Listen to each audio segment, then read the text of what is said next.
The lonely old people that I see in nursing homes already have a keen sense of being a burden. They would perceive euthanasia less as a right to die and more as a duty to die. They would get the message, but they are no longer welcome, and they would do the right thing by society. Consider an elderly, now deceased patient of mine, a woman with minimal self-confidence and depression, who received a vicious letter from a close relative effectively telling her she should be dead and demanding certain arrangements in her will. She then developed cancer.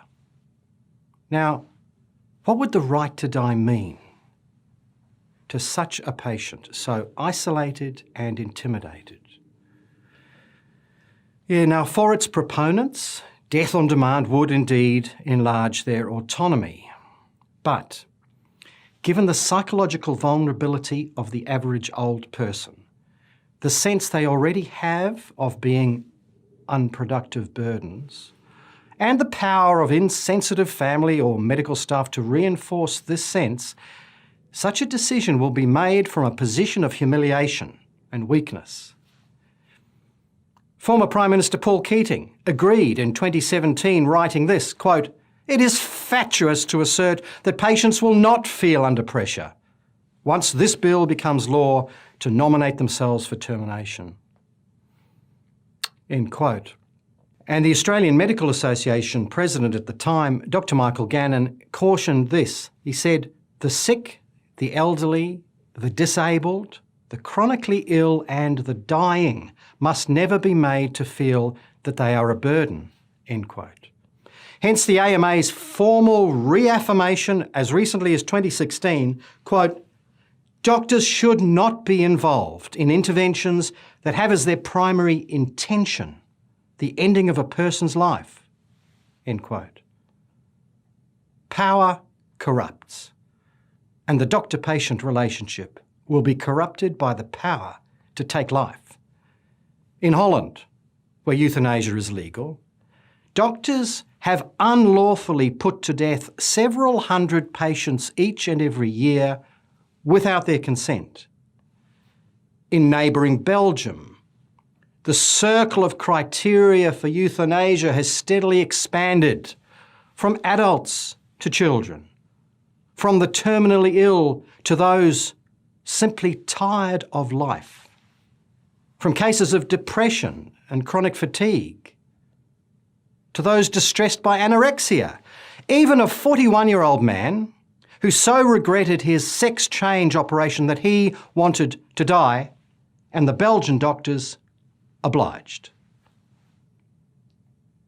Paul Keating sees this slipperiest of slopes as entirely predictable. He writes, "Once termination of life is authorised, the threshold is crossed.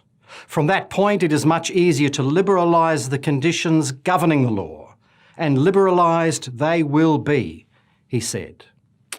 Indeed they will be, for if we enshrine in law this right to die, then who are you to restrict that right? Now, the plan B for society is to reject the corruption of euthanasia, uphold that prohibition on intentional killing as the cornerstone of law, and strive to improve palliative care, that powerful field of medicine that offers for the first time in history the prospect of a tolerable death for all of us in this lucky country. But importantly, rejection of euthanasia is not dependent on perfecting palliative care for all patients.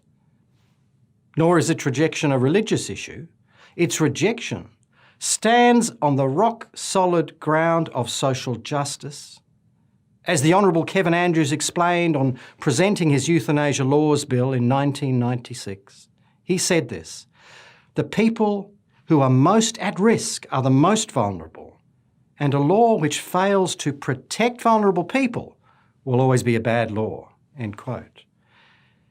For if we open the door to euthanasia, society would not, no matter what Andrew Denton says, go gentle into that good night.